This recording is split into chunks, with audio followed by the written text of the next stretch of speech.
Seguimos aquí en su espacio Voz para el Cambio, aunque no escuche la música del programa de fondo ahí. Asumo que estoy en el aire, ¿verdad, señor director? Continuamos aquí en su espacio Voz para el Cambio para esta comunicación responsable. Hoy vamos a sacar al doctor Freddy Ferrera de su ámbito normal de competencia, que es la salud, como médico, ¿verdad?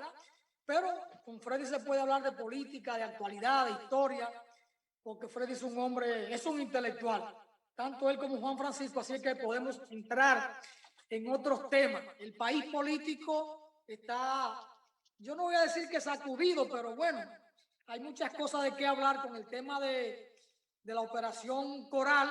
Ya es la tercera gran operación del Ministerio Público, tratando de sentar ejemplo en la lucha contra la corrupción en la República Dominicana. Y esto no es que el pueblo lo ha visto como una novela o como una serie más de Netflix, no. El pueblo está siguiendo los acontecimientos porque hay un pueblo que ha estado ya cansado, harto del tema de la corrupción, de ver cómo unos ciudadanos que de la noche a la mañana resulta que tienen fortuna y que pueden exhibirla y enrostrarnos a nosotros en la cara su fortuna, su crecimiento económico, mientras el pueblo padece hambre, necesidades, carencia y de todo eso. Pero bueno, son de las cosas. Por ahí está el tema de la corrupción. Y Juan Francisco mencionaba al señor Medina en el primer segmento, empezando el primer segmento, y decía el señor Danilo Medina, a propósito de su reunión ayer del Comité Central, solamente si se quedan sentados no ganamos las elecciones con este ejército de hombres y mujeres que está organizado en este partido. No tengo la menor duda. Bueno, Danilo se lanzó de nuevo a la calle. Hay que ver si también llega a defender a los suyos ahí en el banquillo de los acusados, porque yo soy de los que está esperando las próximas operaciones, entre ellas la operación Tiburón, y finalmente veremos una operación Tilapia. Pero, Alfonso, dígame. Yo quiero pedirle permiso a usted y al doctor Freddy para que me permitan hacer la siguiente anotación. Yo no comparto el comunicado de los altos mandos porque la oficialidad que está imputada y que se va a leer hoy la sentencia de medida de coerción,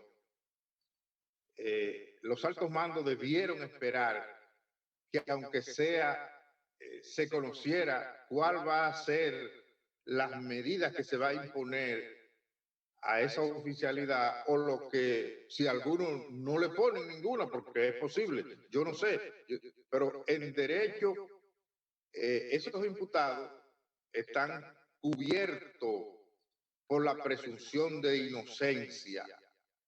Quiéralo yo o no, los que me siguen por diferentes medios ahora con las redes sociales saben cuál ha sido nuestra posición al respecto en contra de la corrupción.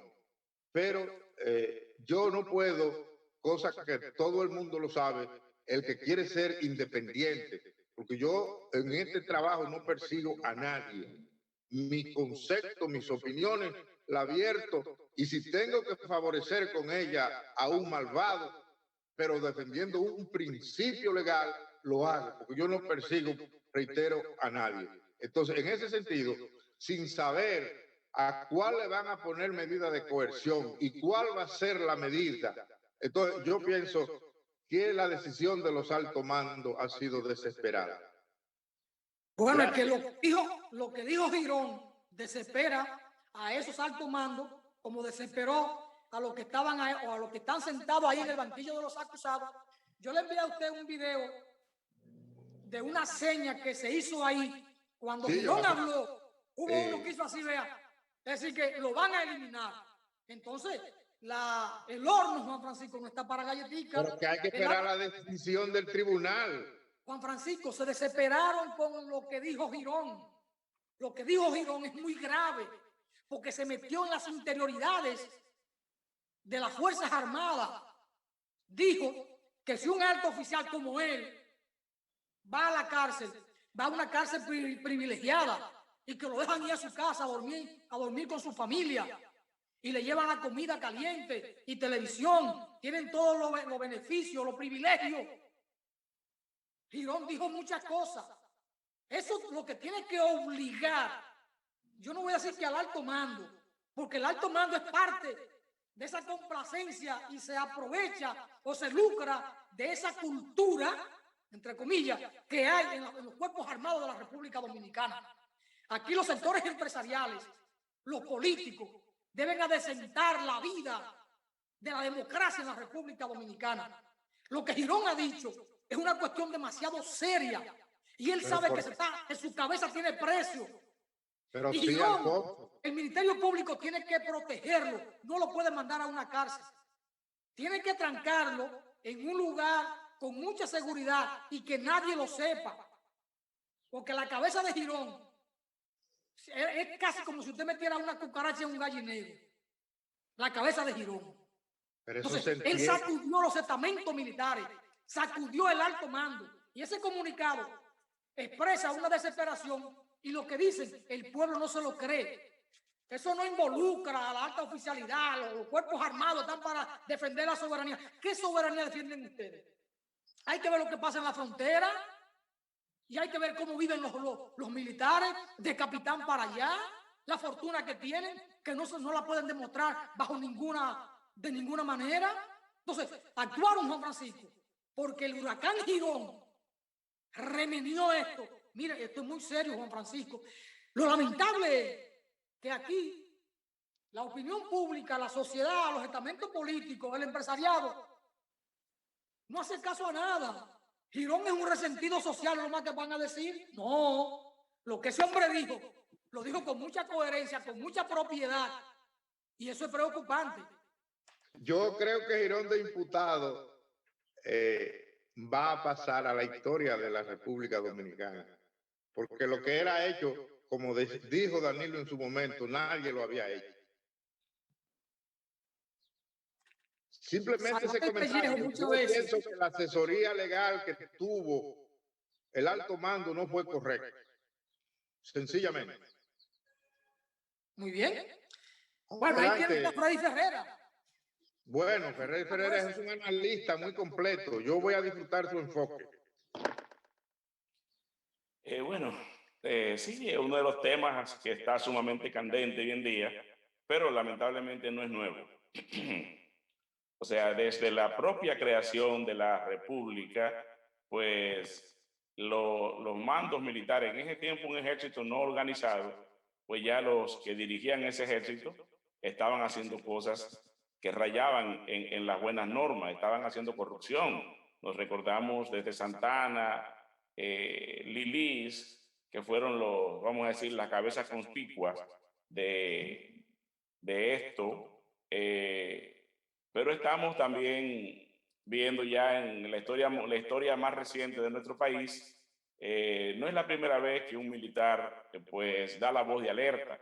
Ya en su momento lo hicieron Fernández Domínguez, lo hizo el propio Camaño. Recuérdese que gran parte de los problemas de división de las Fuerzas Armadas en ese momento, la década de los 60, realmente fue la corrupción que se llevaba a través de un mecanismo que se llamaban las cantinas militares, no sé si ustedes la recuerdan, que eran una especie de franquicia para importar cualquier cosa y luego venderla en el mercado. Lo que dirigían ese mecanismo, pues era un grupito que estaba bien adoctrinado allí, no le daban participación a nadie y eso creó recelo entre ellos mismos y eso llegó a hacerse evidente y creó pues un cisma, creó una división entre muchos militares. Yo difiero un poco de tal vez los términos del maestro Alfonso sobre que todos los militares, yo creo que no todos los militares están metidos en actos de corrupción. Hay un buen número. Y lamentablemente ese número que está metido en actos de corrupción son los que han dirigido y dirigen los estamentos armados. Ese es el problema. La gran cantidad de militares, incluso oficiales y altos oficiales, viven en condiciones también infrahumanas como vive la población en general, y mucho menos, que ganan sueldos también que están por debajo incluso de lo que son los salarios mínimos en el país. O sea, esa es la realidad. Solamente un grupo que está permeado por el poder político. Un grupo que si llega a una posición es por su ligación con el poder político. Un grupo que si se le permite esos actos de corrupción que el militar, el oficial, el mayor Girón denunció porque se vio realmente compelido a hacerlo. O sea, la confesión de Girón, fíjense que él establece que él tiene años siendo también una pieza clave en ese entramado delictuoso. Hoy en día, lógicamente, se vio un poco desesperado. Él vio que estaban enfilándose para sacrificarlo a él. Y esa fue su reacción. Y ha abierto toda una caja de Pandora. Pero yo siempre he dicho que aquí porque no se quiere investigar, no se quieren tomar medidas. No se quieren tomar medidas porque pasa lo mismo en los mandos militares, pero pasa igual también a nivel del poder civil. O sea, ¿cuántos funcionarios aquí no pueden, no tienen no tienen la manera de cómo poder demostrar el nivel de vida que llevan? Y la población los ve. Aquí todavía no hemos llegado al rechazo social, como ocurre en algunos países, sobre todo de Europa, que cuando un corrupto es demostrado que es corrupto, por no decir el ejemplo de China. Por ejemplo, en China el que se enriquece con los bienes del Estado, él sabe a lo que se atiene, pero no solamente que es llevado a un juicio y que lo dejan ahí 2 días y que luego se olvida todo. No, no, no. Es que a usted lo van a sentenciar a muerte y le van a quitar todo lo que tiene maravido y lo van a dejar en cuero. Y eso es lo que pasa aquí. Aquí hay un problema, Juan Francisco y Alfonso, que es que no hay régimen de consecuencia. Usted del INE se lleva miles de millones de pesos, se lo enrostra a sus pares, porque el problema también es que no guardan ni las apariencias. O sea, aquí hay muchos militares, ¿verdad?, que ganando 30 o 40 mil pesos de sueldo, tienen fincas, tienen apartamentos en torres de 50 millones, tienen casa de playa en puntos exclusivos de La Romana, de Higüey, de Puerto Plata, que no pueden justificar no pueden justificar la propiedad de esos inmuebles. Sin embargo, todo el mundo sabe que lo tienen porque andan a la luz pública, andan con vehículos que no pueden justificar con el sueldo que ganan. Sin embargo, eso nos llama la atención. Ahora, ¿cuáles son los que tienen ese nivel de vida? Los que han sido permeados por el poder político, que se los permite. O sea, esa oficialidad que goza de esos privilegios y que puede delinquir a los ojos de todo el mundo, de sus compañeros incluso, y a los ojos de la población, pues es porque tienen algún tipo de amarre con funcionarios a diferentes niveles y tienen esa patente de corso para depredar el erario. Porque de donde salen esas fortunas que exhiben esos militares que así como ustedes dicen, fueron evidenciados en la confesión de Girón, pues esos son 2 o 3. Y probablemente, y es bueno que estemos todos para que esa investigación, para que esa disección siga y se pueda ir disecando esos malos militares que empañan la labor de muchos, de la mayoría que no están en esas redes de corrupción. Y no niego que existan porque existen y todo el mundo sabe que están a la luz de todo y no se cuidan, no guardan ni las formas, no guardan las formas. Y eso se sabe, eso es vox populi. Todo el mundo lo sabe. Ahora, ¿cuál es el problema, Juan Francisco y Alfonso? ¿Va a haber un régimen de consecuencia con ellos? ¿Vamos a tener realmente un correctivo social? ¿Van a recibir el castigo que merecen por sus malas acciones? Y sobre todo, ¿eso se va a quedar allí o va a llegar a los que eran sus mentores y sus protectores? Porque ahí es que está el meollo del asunto. Eso es lo que necesitamos, que realmente esta sea una cruzada que comience, pero que no termine con acuerdos, con conciliábulos. Y hacemos un llamado desde aquí a los líderes militares que tiraron ese comunicado.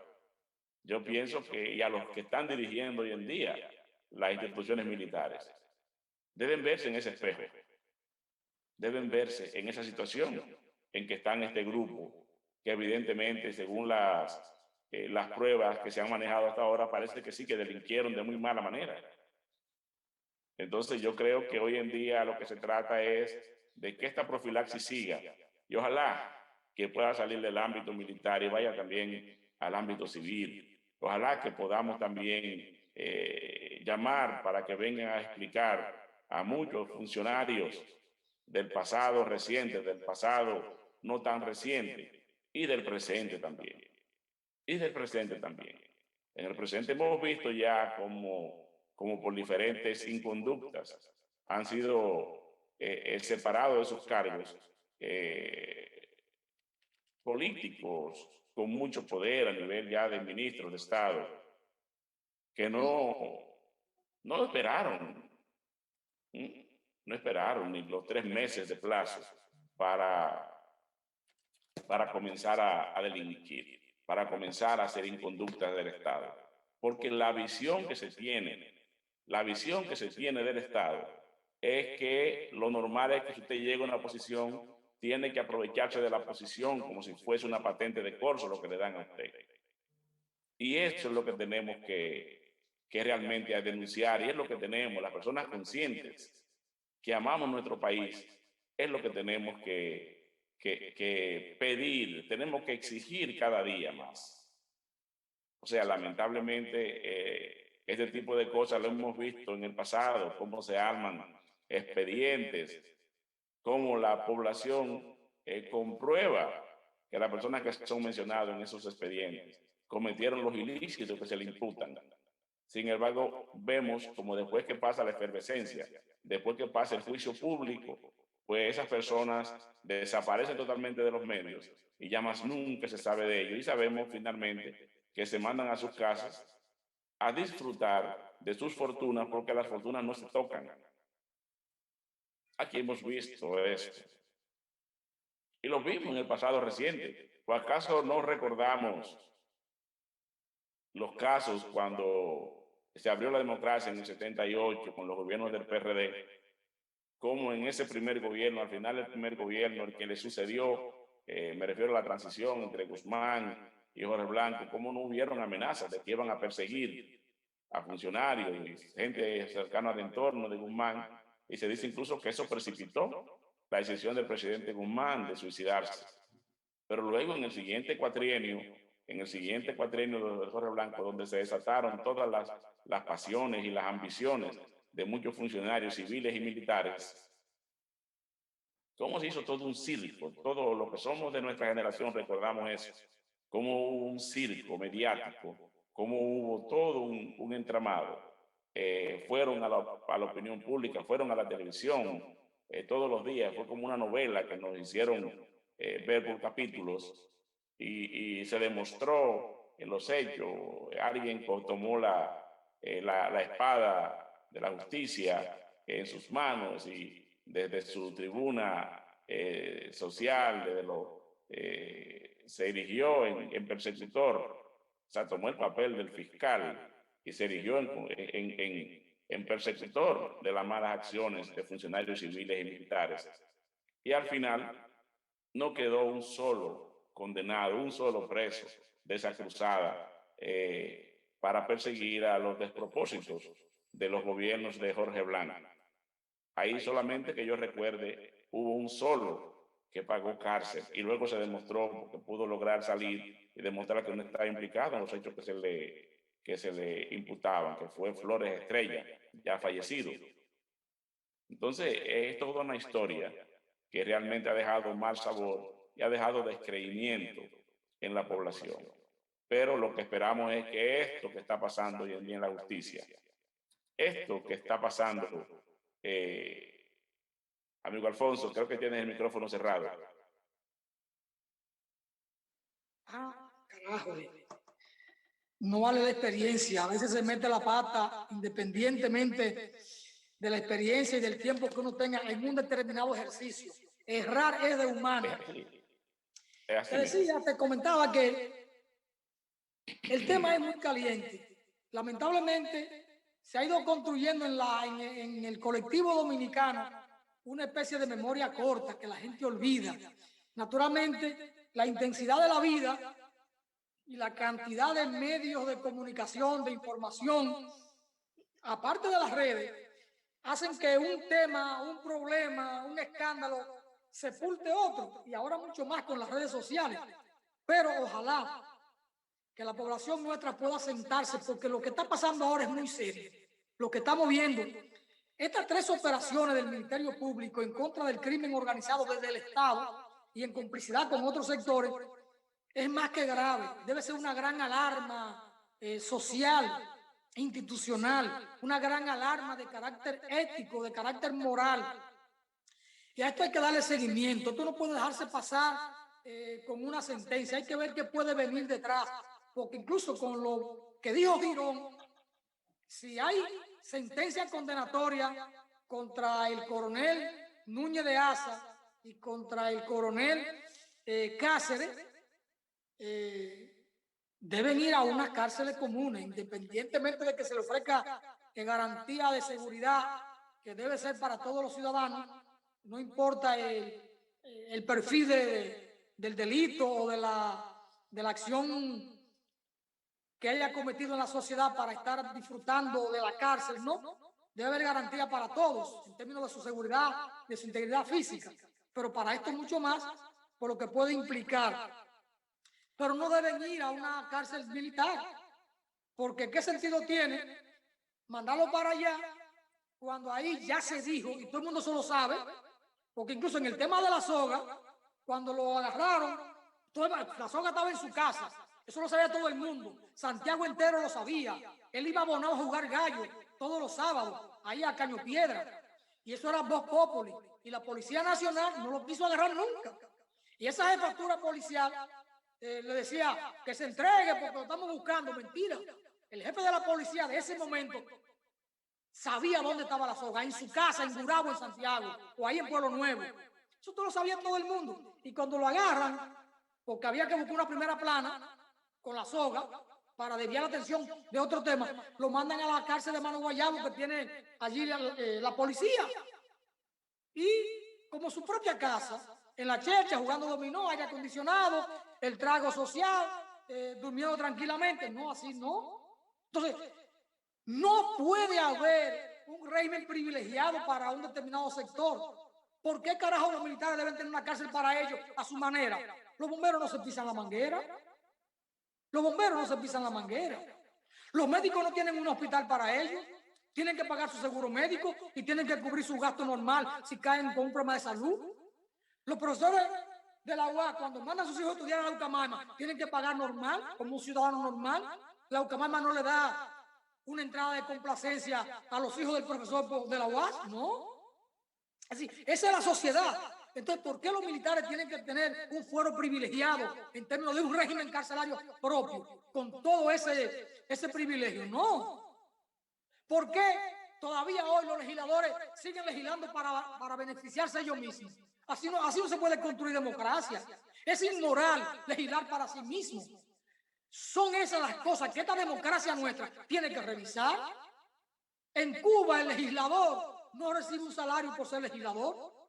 El que es obrero en una fábrica o el que es agrónomo y trabaja para medio ambiente, agricultura, un programa especializado de sanidad vegetal en Cuba y es parlamentario, su salario es por su trabajo, no por ser parlamentario. El Parlamento es un trabajo a la sociedad, es una contribución a la sociedad. Aquí no, aquí es una casta privilegiada. Por eso, para llegar al Congreso Nacional, el que no tiene un patrimonio de 20 o 50 millones de pesos para invertirlo en campaña, no es verdad que va a pasar a ser legislador. No es verdad. Entonces, es una democracia que deja mucho que desear y que decir la que tenemos. Entonces, este juicio pone en evidencia mucha falencia de la democracia nuestra.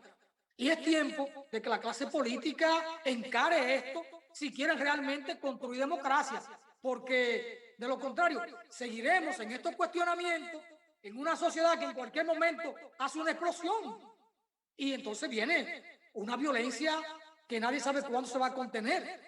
Naturalmente, ellos se confían en que tienen unos cuerpos armados, bien armados, para reprimir a la sociedad que clama una manera de vivir diferente, que clama condiciones de dignidad para su trabajo, para la salud, para la educación, para la seguridad ciudadana. Entonces, nada de eso se le puede garantizar a esta sociedad porque los recursos públicos se los roban. Políticos, militares, empresarios, en fin. Entonces, Freddy, esto debe llevarnos a nosotros como ciudadanos, pero también a las organizaciones sociales y políticas a profundas reflexiones. Lo que está pasando con este juicio pone en evidencia muchas lacras sociales e institucionales que tenemos en la República Dominicana. Bien, yo lo que espero es que esto que está pasando y que estamos siendo testigos a través de los medios de comunicación, pues realmente sacuda un poco la conciencia ciudadana, porque y debe haber también consecuencias, debe haber castigos a los diferentes niveles. El castigo suyo que usted puede ejercer por esta clase política es no votando por ellos en el 24. Eso mínimo lo que usted puede hacer y pedir, tal vez abrir 100, 200 plazas de la bandera a nivel del país, donde nos congreguemos las personas honestas a pedir que todo aquel que delinca, no importa su nombre, no importa su estatus, igual como se trata al que hace un delito común, que se roba un salami, que se roba una gallina, que se le aplican todo el peso de la ley, igual a estos ladrones de cuello blanco, que no se llevan una gallina, se llevan el equivalente a 1 millón de gallinas. A 1 millón de gallinas se llevan el equivalente y no les pasa nada. Porque al final lo que ellos viven, de lo que ellos defienden es su patrimonio mal habido. Y ese patrimonio mal habido nunca ha habido aquí historia de que se ha tocado nunca. Pueden incluso, van a la cárcel y a los 2 minutos ya se declaran enfermos, ya se declaran moribundos. Solo muy poco, solo 1 o 2 ha cumplido después como hombre en la cárcel. Pero al final de 5 o 10 años de cárcel, que es lo más que hemos logrado de condena, salen a disfrutar de todo su patrimonio, que lo adquirieron mal habido. Entonces, de eso se trata, tenemos que ir. Yo sé que los procesos se dan a veces no a la velocidad que uno quisiera, pero por lo menos que haya un régimen de consecuencias. Y a usted, amigo y amiga, que nos escucha, si usted no está de acuerdo con esa forma en que se maneja su país, trate de usted poner también la solución, porque no estamos obligados a elegir a los mismos corruptos de siempre para que nos dirijan cada 4 años. Ese es mi mensaje y es la forma como yo veo todo esto, Alfonso. Gracias, Freddy Ferreira, por estar ahí con nosotros. Sin embargo, uno ve que los mensajes que mandan los de la clase política no son los mejores. Observe qué hicieron ahora en la Cámara de Diputados a propósito de la discusión del Código Penal. 2 o 3 años para los corruptos en la cárcel. Y eso generó, por supuesto, una ira desde la sociedad cuestionando aquello, porque es un descaro. En un momento en que la corrupción está en su punto más álgido, más alto, y en que la sociedad al propio tiempo está envalentonada, empoderada contra este flagelo, ellos se salen con este criterio. 2 o 3 años para los corruptos. Contrale, pero tienen una cachaza tremenda, Freddy, esto es terrible. Y la población ya no guardan ni las formas. Ese es el problema, que no guardan ni las formas, Alfonso. Pero lo grave de esto es que estos temas duran tan poco en la opinión pública. Está la reacción momentánea, pero ya eso se sepultó ahí y vienen nuevos temas, nuevos problemas, nuevos escándalos, y un escándalo cubre al otro y el otro queda sepultado.